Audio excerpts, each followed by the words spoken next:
Buenas noches, bienvenidos a una nueva edición de La Bitácora, un programa de Popular Televisión Galicia. Hoy es miércoles 19 de junio de 2013. En nuestra mesa de trabajo está hoy Juan Valcárcel, es pintor y escritor. ¿Qué tal, don Juan? Buenas noches, bienvenido. Hola, bien hallado, y además con una noticia vengo encantado por un motivo, porque me han quitado la cláusula suelo de la hipoteca, igual que al resto de la gente no va a caerse a Galicia. Bueno, pues estupendo, hablaremos de ello. En la esquina de la mesa, Gaspar Barrón, es periodista del Grupo Intereconomía. ¿Qué tal, don Gaspar? Buenas noches, bienvenido. Buenas noches, bueno, hoy tienes bitácora de lujo, ¿eh? Claro. Profesores, letrados, todo el conjunto, como debe ser en la bitácora. Me gusta lo que ha dicho aquí Juan Valcárcel. Me gusta, pero además ahora la clave está en ver si el resto de bancos o cajas hacen lo mismo.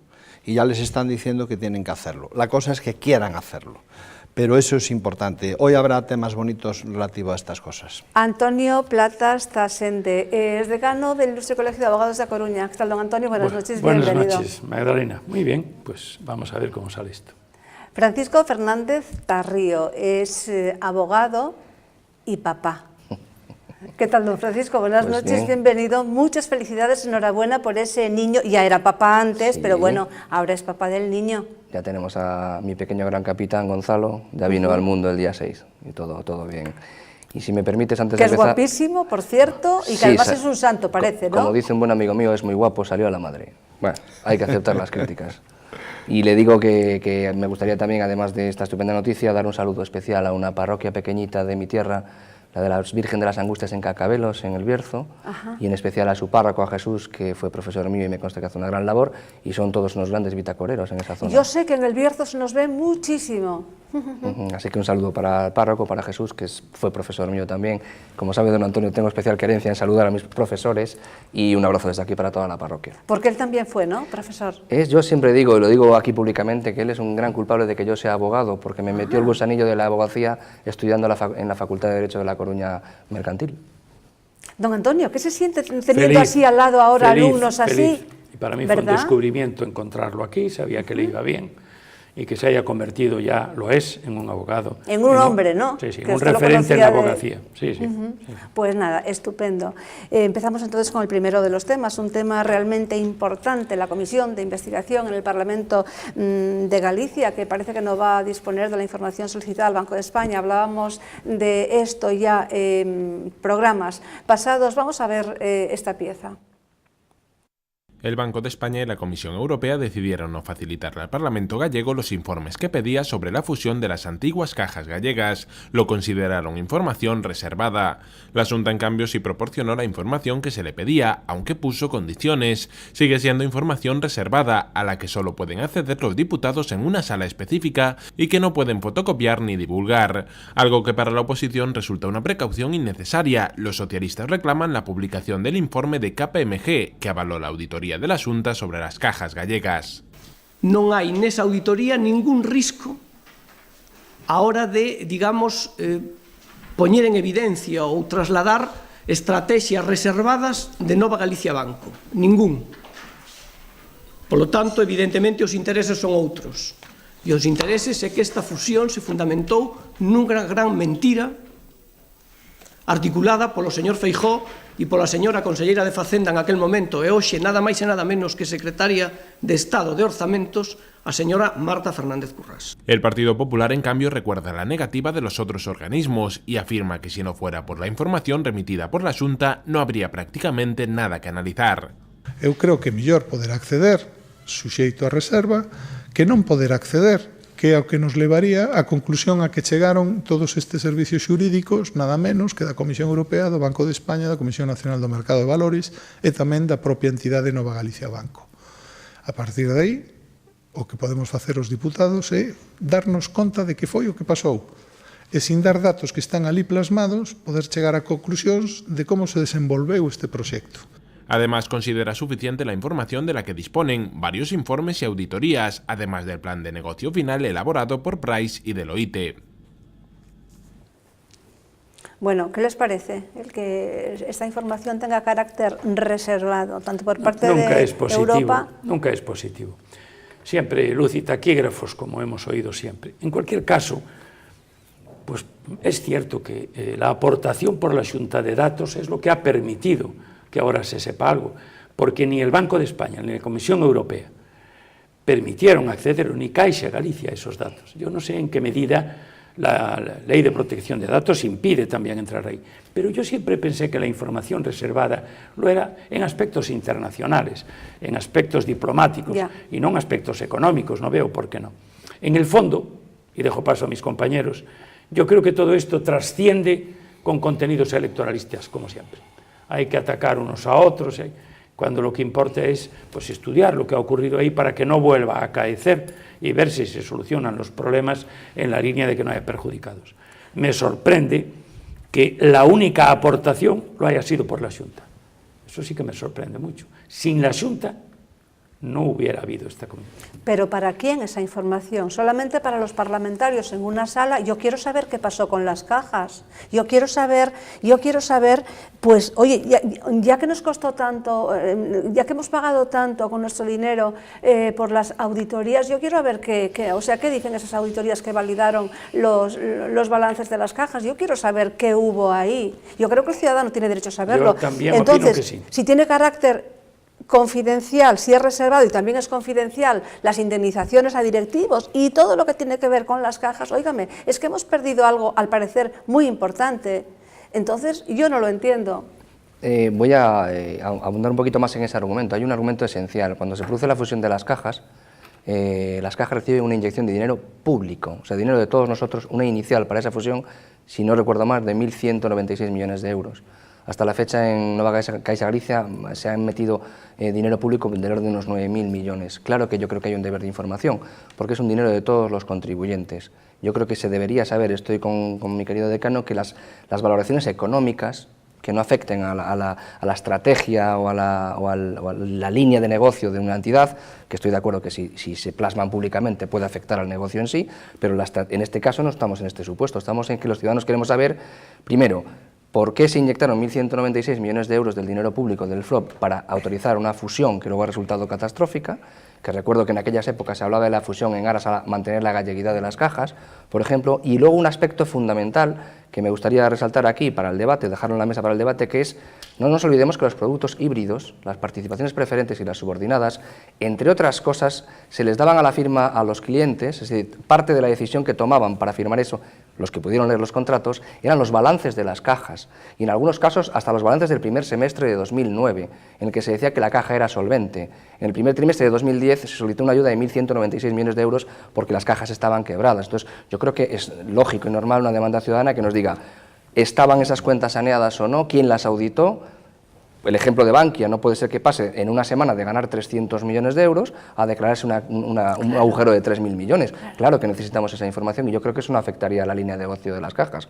Y mal podríamos, otra vez, no cometer los mismos errores que se han cometido hasta ahora si los, entre comillas y presuntamente, causantes de esta desgracia financiera, que no son otros que los políticos que han gestionado las cajas, no le dicen a los ciudadanos lo que ha pasado. Porque entonces da la sensación de que ellos mismos se encierran en una habitación, se pasan los datos entre ellos, arreglan el tema, lo pastelean como ellos entiendan, y a otra cosa mariposa. Yo creo que esa duda, esa sombra de duda, no debería quedar en la sociedad, debería ser muchísimo más pues eso, luz y taquígrafo, muchísimo más transparente, porque es dinero público, ¿no? Recordemos que es dinero de todos los españoles. Sobre todo porque nos han subido los impuestos para poder contribuir a todos esos agujeros. Y porque hay muchos preferentistas que están pendientes de sus ahorros colgados de un hilo, a los que se les ha dado a firmar documentos en aras a la supuesta buen rendimiento de las cajas, cuando luego descubrimos que estaban quebradas. Entonces, alguna explicación habrá que dar a eso. ¿Cómo no va a estar la gente enfadada? ¿Cómo no va a estar la gente enfadada? Luego sí sabemos que el arbitraje está funcionando bien y todo eso, pero óigame, y que muchos preferentistas han cobrado la totalidad, pero óigame, pero es que todo el mundo, es que esto es muy grave. Para mí la falta de transparencia es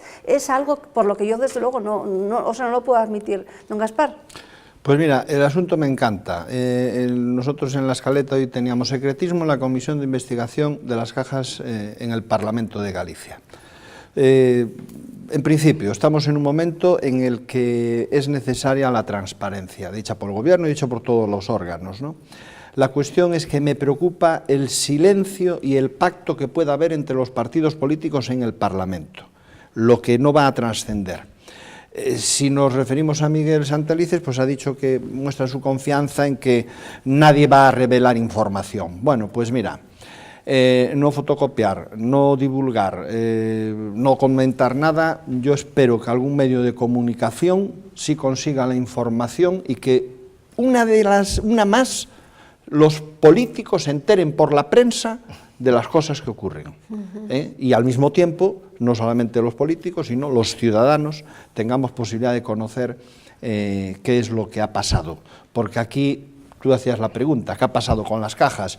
Y Francisco Fernández Tarrío puntualizaba, es que nos ha costado a todos, es que nos ha costado a todos. Por lo tanto, ese secretismo me parece muy bien, ni me preocupa, pero confío y espero que en este país exista algún medio que busque la manera, pues vaya usted a saber, de contactar con método 3 o con método 4 o con el método que sea y conseguir información porque es necesaria.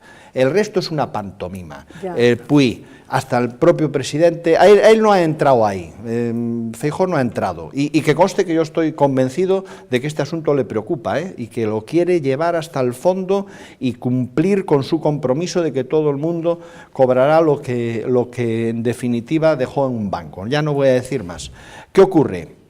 Para mí, de toda esta historia, lo más emocionante va a ser la comparecencia de Méndez y de Pego. Y evidentemente el viernes por la mañana la presencia de Galloso y de Mauro Silva. No por lo que vaya a trascender, sino por lo que se pueda conocer, que siempre hay quien filtra. Pues no va a conocer nada. Si no conocemos lo de atrás, no sé. No, yo no sé cómo usted puede decir que eso que realmente que no le importa el secretismo y tal. No. A mí sí me importa muchísimo. Que estoy diciendo que me importa muchísimo y que espero plenamente en que haya un medio de comunicación que levante el velo a este secretismo.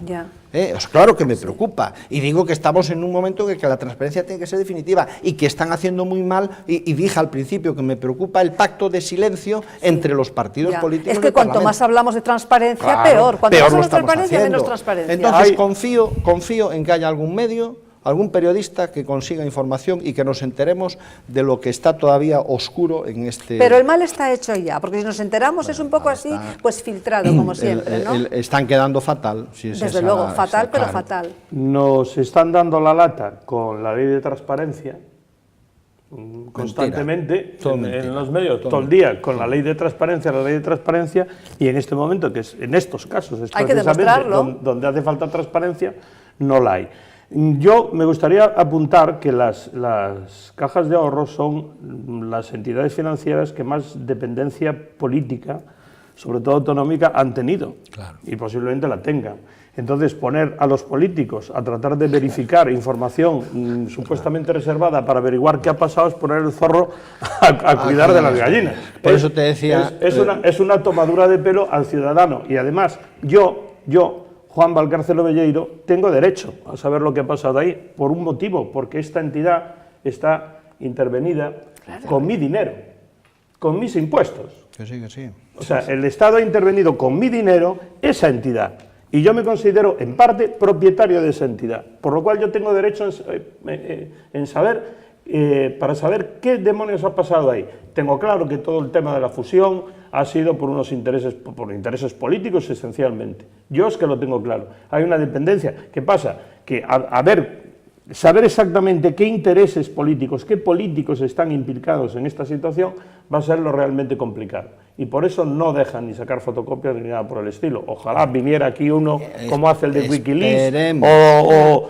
el otro que estuvo iba a decir en Vietnam, en Irak, y con el móvil saque fotografías y pueda dar luz y taquígrafos. Confío en que eso ocurra. Claro, y entonces, bueno, pues si hay que abrir un proceso también judicial. Luego tendremos una viñeta donde se habla que hay 1.661 casos de corrupción en este momento en los juzgados españoles. Lo que tienen que saber, habrá más. Don Juan Valcárcel, habrá más. Eso está bien que algún, pues eso, Wikileaks llegara y fotografiara, pero ese no se presenta en campaña electoral para que lo votemos. Los que se presentan están ahí en el Parlamento. Escondidos. Están en el Parlamento escondidos. Y son los que me preocupan. Son los que me preocupan y a los que yo le pido transparencia. Pues Porque mira creo qué ocasión Yo no creo que sea. porque creo que tenemos derecho. Claro, ¿qué Beiras y ocasión tiene? Bueno, compañía. ver que sea difícil. Usted apuntaba, don Juan, que va a ser complicado saber qué políticos estaban metidos en el tema de las cajas.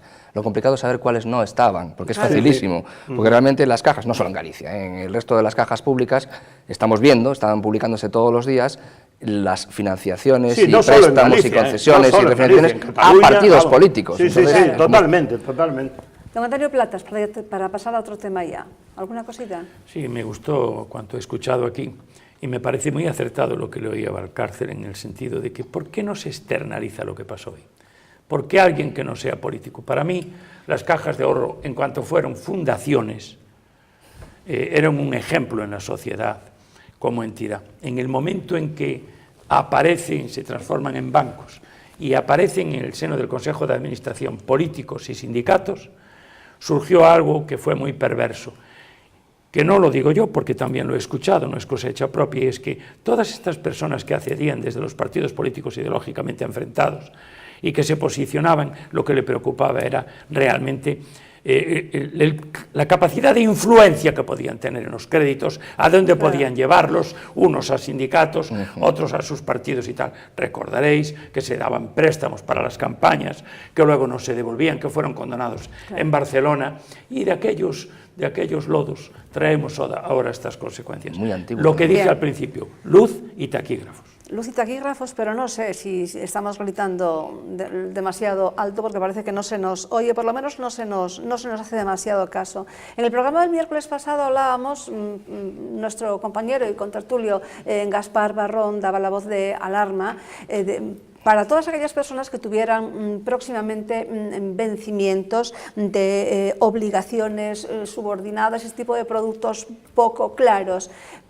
Contaba un hecho que había conocido, de hecho estábamos esperando aquí la información y la recibimos a última hora, de unas personas que habían contratado este tipo de producto, lo tuvieron durante un tiempo, total que no les pasó el plazo, el vencimiento, y entonces la entidad, en este caso Caixa Galicia, las transformó automáticamente en obligaciones permanentes. Nuestra compañera Alba habló con el hijo de estas dos personas, un matrimonio de 72 años, 70 y pico, y esto fue lo que le dijo.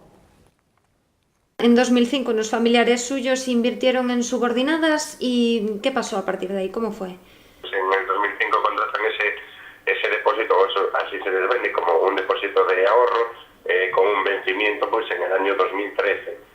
En ningún momento pues se les explica nada más el tipo de interés que generan y punto. Al llegar al vencimiento pues podrán rescatar ese dinero y listo. Después del vencimiento reciben un aviso de la entidad bancaria comunicándoles que como en la fecha exacta del vencimiento no se han pasado ni han comunicado el rescate del supuesto depósito, pues lo han invertido o lo han transformado en otro tipo de producto, que es subordinadas permanentes, sin la posibilidad de rescatar ahora mismo en ningún momento.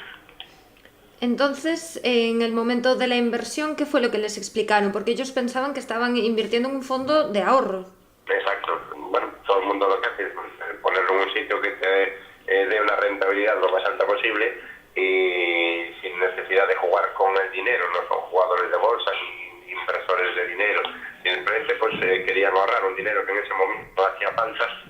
Entonces, ahora mismo, ¿cuál es la situación? Digamos que tienen sus ahorros secuestrados, atrapados. Sí, digamos que bloqueados por la entidad.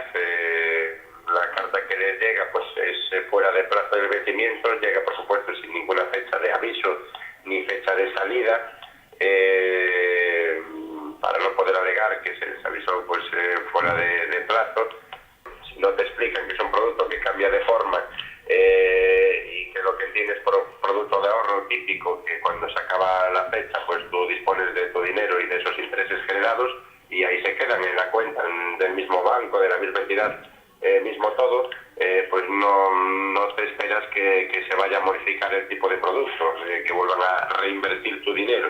Entonces no les dan ninguna solución la entidad. No, y yo creo que es, bueno, unas preferentes vendidas con otro nombre, se le puede decir, es seguir un poco con la misma línea y poder disponer de dinero pues de determinado número de ahorradores pues, para subsistir y para sobrevivir esta entidad bancaria. ¿Qué medidas van a tomar ahora? Me habla de la vía judicial. ¿Ya han planteado seriamente recurrir a esta vía?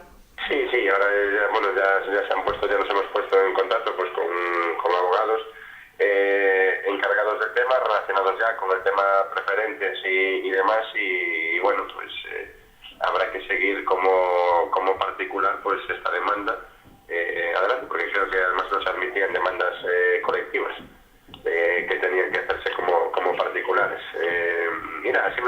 Todo esto es resaltar que seguramente haya más productos en el mercado como este, y bueno, alertar un poquito sobre la situación y que el que lo tenga contratado pues esté un poquito al tanto de la fecha de la que puede rescatarlo, o si no puede rescatarlo, o si no puede rescatarlo. Bien, gracias Alba por esta información. Don Gaspar. Esta es la realidad.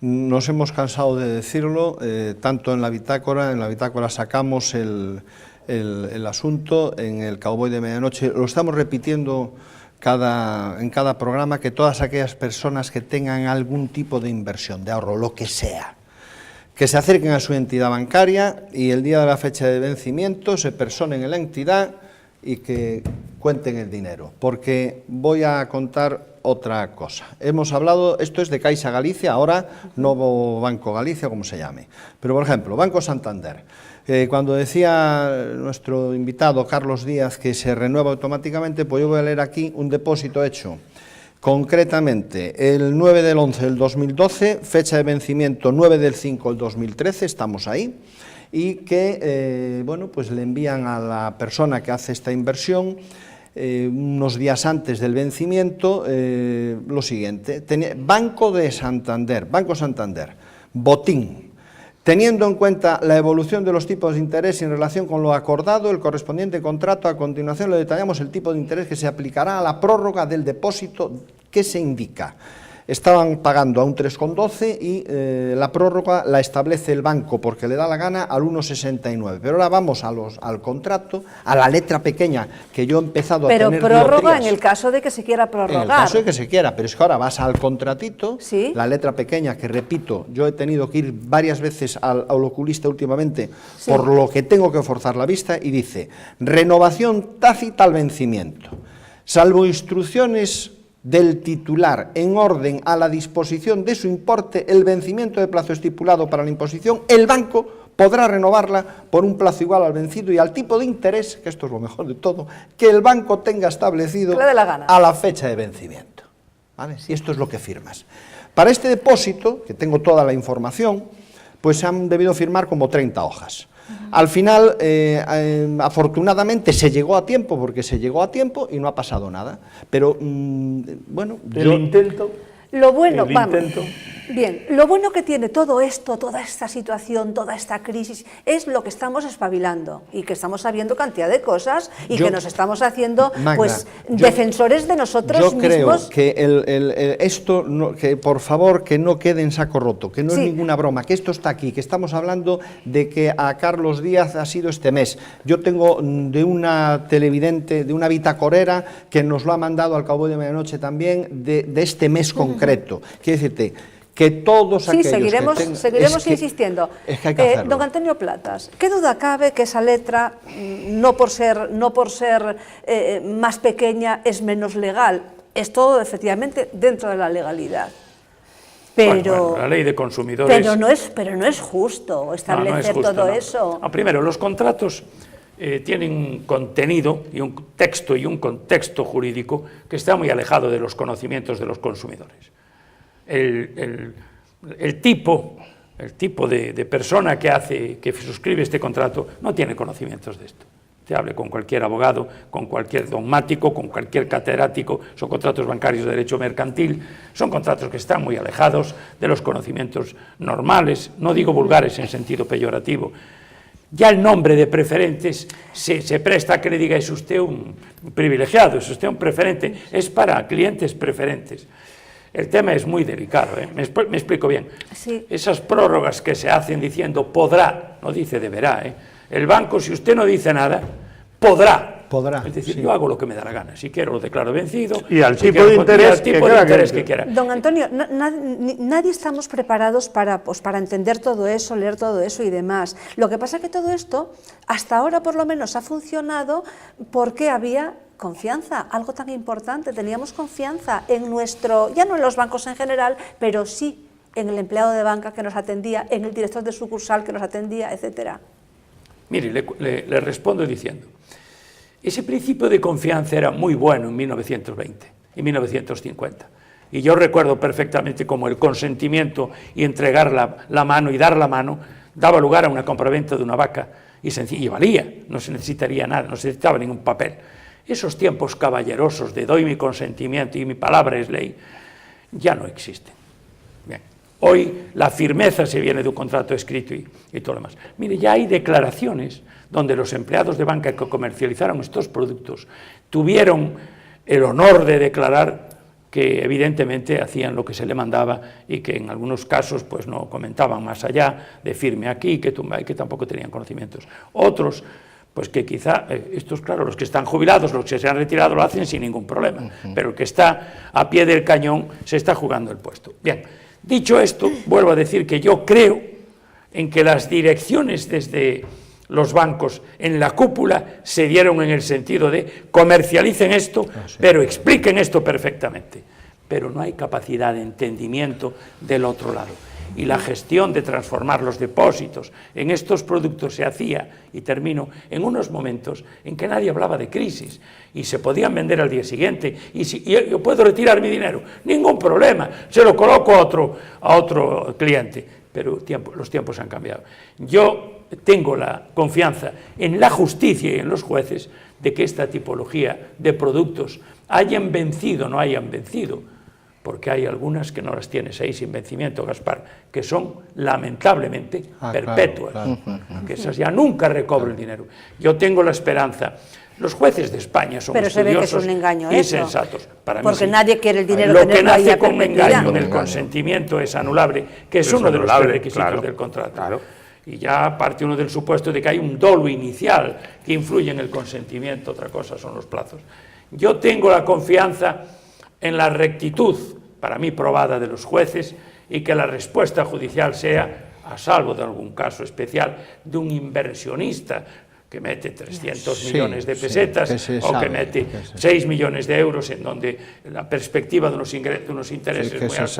A salvo de esto, que son los casos menores, el 5%, todo lo demás, lo único que ocurre es que viene el calvario del juzgado. Claro. Debo anticipar, porque me hago un poco largo, que las autoridades judiciales están muy movilizadas. Yo he tenido reuniones, vocal del Consejo General Gallego, señor Almenal, presidente del Tribunal Superior, presidente de la Audiencia Provincial, que van en la línea de agilizar los procesos para que esto no se eternice.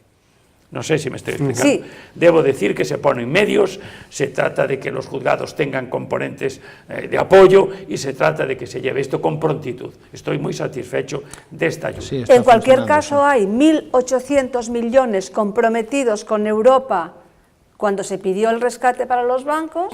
¿Es así o no? Claro. Y entonces eso ahí estamos maniatados nosotros, maniatado el gobierno. ¿Cómo se va a solucionar? Porque eso sí está... sí lo han exigido. Sí, yo creo que lo he dicho varias veces en esta mesa, que es un tema bastante complejo. En primer lugar, lo que apunta don Gaspar es cierto.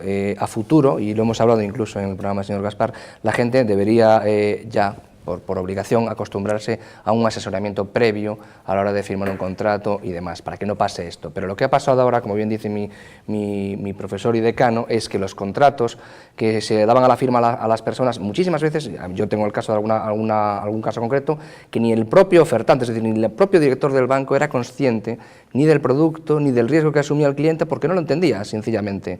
Después hay una normativa muy clara, tanto del mercado de valores como de consumidores y usuarios, que obligaba al banco a tener un especial celo en la información al cliente por ser un producto complejo. Entonces, se juntan un montón de factores diferentes. Yo quiero resaltar aquí, volviendo y atando con lo del principio, que no me parece baladí, que no nos olvidemos que la emisión de participaciones preferentes y subordinadas, sobre todo a partir del año 2009, se hizo por las cajas públicas porque no tenían financiación en el mercado normal. Por lo tanto, podría haber, y en ese sentido apuntan algunas admisiones de querellas en Madrid, en el caso Bankia, podría haber una estrategia, digo presuntamente, de que como las cajas, que ya estaban en una situación francamente quebrada, no se podían financiar por fuera, se emitieron participaciones preferentes y subordinadas en masa para captar los ahorros de los pequeños ahorradores, de las personas. Y eso en sí determinaría que hay un dolo inicial en la estrategia de las cajas públicas. Porque les decían, y yo lo he escuchado muchas veces, decían, es mentira que sean perpetuas, porque usted puede vender esas acciones en el mercado secundario de valores. Claro, lo que nadie me decía es que esa acción valía cero, y el que la estaba emitiendo sabía que valía cero. Por lo tanto, hay mucho que hablar en eso. Desde la responsabilidad individual del que firma y el que oferta, que no está exento, que evidentemente ha habido inversores que lo han hecho así, han perdido el dinero y son inversores y sabían cuál era el riesgo, y eso pero esa como gente que va lo la pierde, ruleta, tiene dinero para la ruleta y pero está. hay una cuestión de fondo que no se habla lo suficiente, que es el dolo inicial en la estrategia de emisión de participaciones preferentes. Porque hay otras participaciones preferentes de empresas, y mi profesor lo sabe bien, que no tienen esos problemas. Empresas que funcionan, que generan dinero, se financian emitiendo participaciones preferentes y no pasa nada porque la empresa está ahí. Cuestión diferente es cuando tú le das a firmar un producto híbrido complejo a una persona y sabes, o presuntamente puedes saber, que lo que vale la acción que le estás vendiendo a ese cliente es cero. Y eso es altamente preocupante. Ese mismo argumento ya lo hemos puesto varias veces encima de la mesa, porque es lo que da pie a lo que sería una especie de estafa piramidal hecha por la propia entidad a los usuarios. Y ese dolo inicial invalida, lógicamente, el contrato. Y lo hemos dicho aquí un montón de veces. Me interesa razonar sobre un concepto, que es un concepto, lo digo con precaución, porque creo que es un concepto jurídico y hay que ser atrevido con estos contertulios para sacar semejantes cosas. Pero me interesa mucho lo siguiente. Aquí, desde el principio, hemos planteado que todo esto de las subordinadas, las obligaciones, era una estafa. Y se ha recomendado a la gente que no se busque incluso una salida política, sino que sean los juzgados los que resuelvan, porque si es un caso, si son estafas, están recogidas en el Código Civil. Y entonces pueden ser en el Código Penal. Si realmente esto tuviera un planteamiento jurídico, a mí me interesa mucho lo que sería la reparación del daño. A nivel de concepto jurídico, ¿cuál sería la reparación del daño? ¿Cómo se le puede decir a una gente que ha sido estafada que le van a hacer una quita del 50, del 60 o del 70% del capital estafado? ¿Eso es la reparación del daño que se contempla a nivel jurídico? Claro que no. Entonces, ahí es a donde tendríamos que ir. Habría que hacer una reparación del daño a la gente que ha sido estafada. Pero ¿cómo podemos saber eso? Y léelo con lo primero que hablábamos al inicio del programa. ¿Qué pasó en 2009? Como aquí hemos dicho que hasta que el último de los estafados no cobre la totalidad del dinero, no vamos a dejar de comentarlo, pues por eso sacamos un día sí, otro también. ¿Me dice así, don Gaspar? Permíteme pero breve, segundo, que vamos con otro tema. Estábamos vamos con hablando, la infanta, que nos espera la La infanta. infanta... Venga, no vamos a hacer esperar a la infanta. Estábamos hablando en este caso, en concreto en el de Caixa Galicia, de una subordinada que pasó a ser permanente por no estar el día de la finalización. Esta es la clave. Cuidado que en el canje tiene mucho que ver si está vencida o es perpetua. Insistimos en esto que acaba de decir don Gaspar, que los que tengan cualquier tipo de producto próximo a vencer, que lo miren y que vayan ese día allá. Bien, pues vamos, como decíamos, con el tema de la infanta, que es un asunto, desde luego, cuando menos surrealista, y hay demasiados implicados. Por una parte está el abogado, está el fiscal, están ahora los notarios y los registradores, los técnicos de Hacienda. El DNI de la infanta, que parece que se confundió con otro, los dueños de algunas fincas que dice que no, que nunca compraron esas fincas a nadie, que las heredaron. Vamos a ver esta pieza. Hacienda asegura que sus datos sobre la infanta Cristina son de terceros. La agencia tributaria remitió al juez instructor del caso Nos, José Castro, los datos que obran en su poder y que son suministrados por terceros respecto a las ventas inmobiliarias de doña Cristina sin que fueran objeto de valoración jurídico-tributaria. Fuentes de este organismo han aclarado el origen de esos datos después de que la infanta negara la venta de propiedades inmobiliarias en varias provincias por un valor total de 1,43 millones de euros que le atribuye la agencia tributaria en un informe entregado al juez Castro.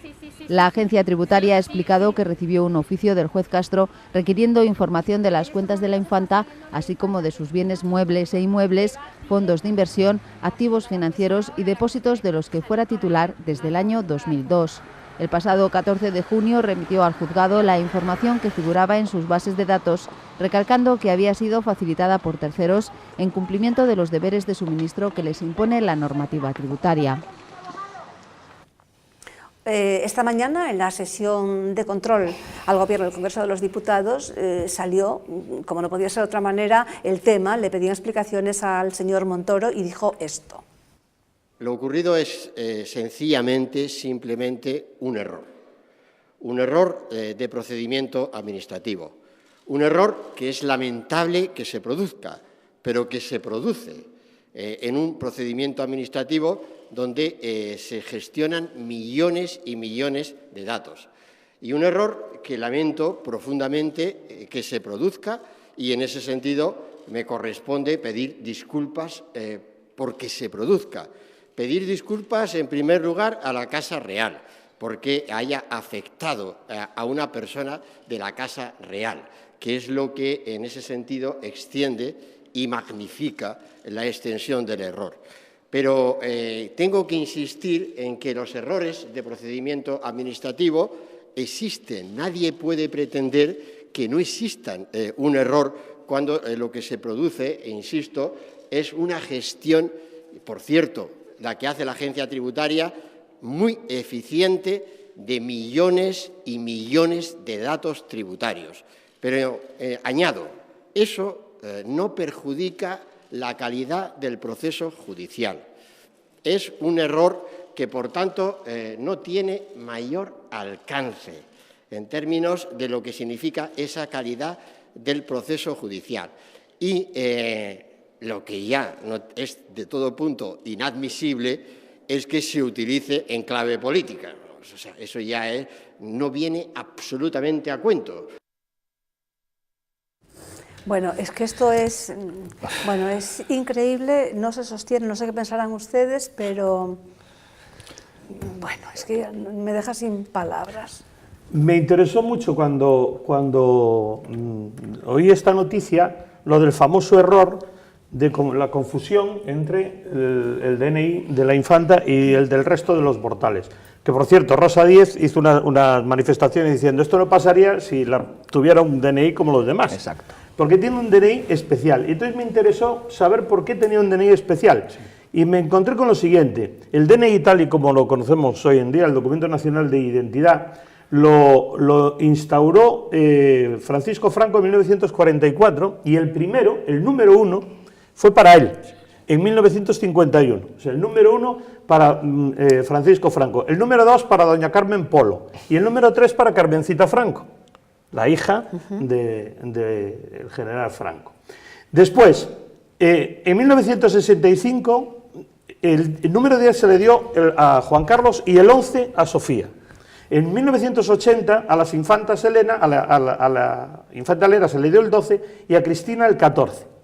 El 13 quedó descartado porque da mal fario, da mal rollo. Y entonces no se lo han dado a nadie y ha quedado en el limbo. Y el 15... No me lo puedo creer. Sí, porque Elena tiene el 12 y Cristina tiene el 14. Nadie tiene el 13. Sí. Y el 15 se lo dieron al príncipe Felipe. Y la familia real tiene, para su uso personal, del 10 al 99.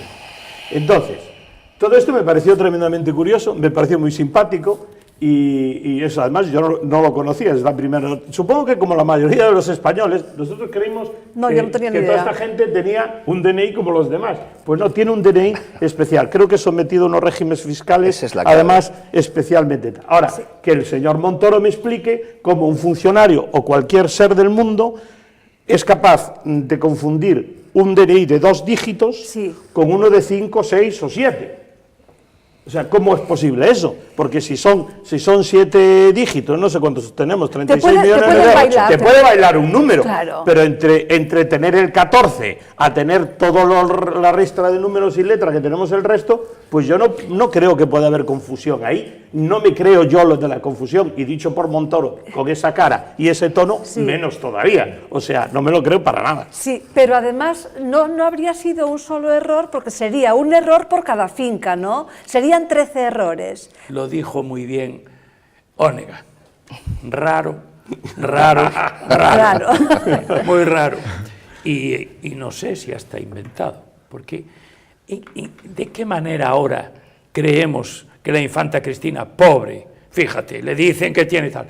¿Hasta qué punto aquí hay detrás? Si le largamos 13 fincas que no tiene, la reacción le favorece. Quiero ser gallego y tengo que ver las cosas desde todos los ángulos.